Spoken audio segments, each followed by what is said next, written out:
ابن الوليد የኻሊድ ብን ልወሊድ አባት ነው። ኻሊድ ብን ልወሊድ ከሃዲ ነበር እርሱም። ከጊዜ በኋላ ግን እስልምናን ተቀበለ። በጣም ታላቅ ስራ ሰርተዋል። ነቢያችን ሰለላሁ ዐለይሂ ወሰለም ኻሊድን ሰይፉላህ ልመስሉል ብለውታል።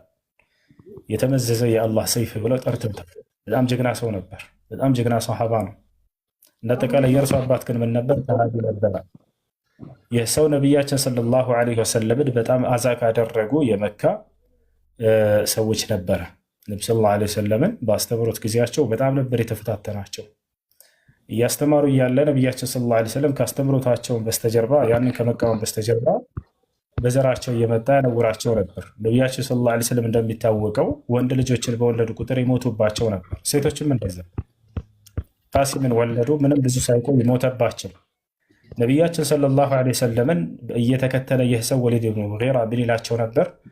ኢነከ አብተር ይላቸዋል። አንተ እኮ ዘርህ የተቋረጠ ነው፣ ዘርህ ተቋራጭ ነው ይላቸዋል። ወዴትም አትሄድም፣ ምክንያቱም በወለድክ ቁጥር ከሚሞቱብህ ከሆነ ዘርህ የተቋረጠ ነው እያለ ይሰድባቸው ነበር።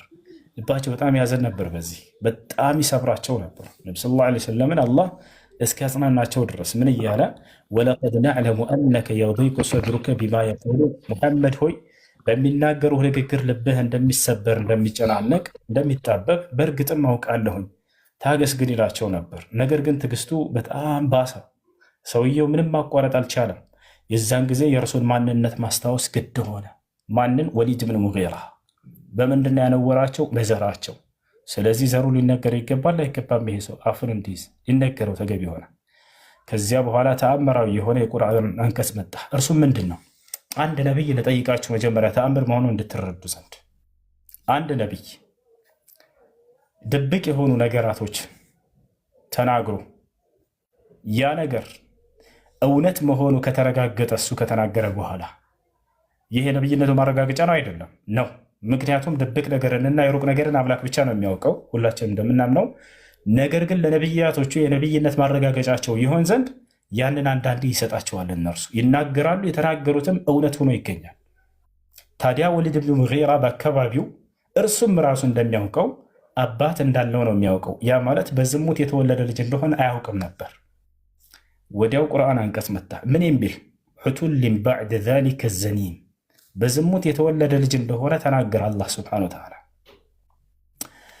ወሊድ ብን ሙጊራ ይህን የቁርአን አንቀጽ በሰማ ጊዜ ወዲያው ወደ እናቱ ጋር ሄደ። ቶሎ ብሎ እማዬ አላት፣ ሙሐመድ እንደማይዋሽ እኔም ሁላችንም እናውቃለን አለ። እንደማይዋሹ በደንብ አድርገው ያውቃሉ ከሃዲያኖች። ስለዚህ አባት እንደሌለኝ ተናግሯል በቁርአን ላይ፣ አባቴን አምጪ አላት። ወዲያው ምን አለች እናቱ? ሙሐመድ በፍጹም አልዋሸም አለችው። አሁ እስከ ዛሬ አባት እንዳለህ ነበር የምታውቀው። ሁሉም የመካ ሰዎችም ይሄን ነበር የሚያውቁት። ነገር ግን ሙሐመድ የነገረህ እውነቱን ነው፣ አባት የለህም፣ በዝሙት ነው የወለድኩህ አለችው።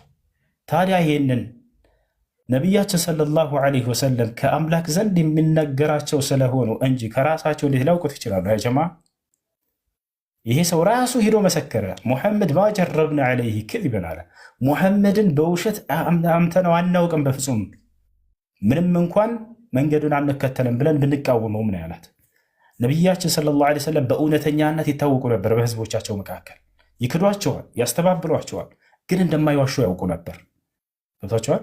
ሙሐመድ በተናገረው ከአምላክ ዘንድ በሚመጣለት ቃል ላይ በዝሙት ልጅ እንደተገኘው ተነግሮኛል፣ አምጪ አባቴን ሲላት እውነቱን ነው። ማከዘበ ሙሐመድ አልዋሸም ማለት። ይህ አንድ የነቢይነታቸው ማረጋገጫ ሆነ። እንዳጠቃላይ ወሊድ ብን ሙጊራ ማለት ይሄ ነው። ከዚያ በኋላ አፉን ከፍታ ያቀን በነቢ ሰለላሁ ዐለይሂ ወሰለም ላይ። ነገር ግን ያ ሰው ይሄን ሁሉ እውነተኝነታቸውን እያረጋገጠ ሂዶ እናት ጋር እስክታረጋግጥለት ድረስ እውነት ነው ሙሐመድ የተናገረ እስክትል ድረስ እስልምና እንዲቀበል እንኳን አልቻለም። እልህ በውስጣቸው ይዟቸው፣ ትዕቢት ወጥሯቸው እና በዚያ ሁኔታ ነው። ሌላ ጥያቄ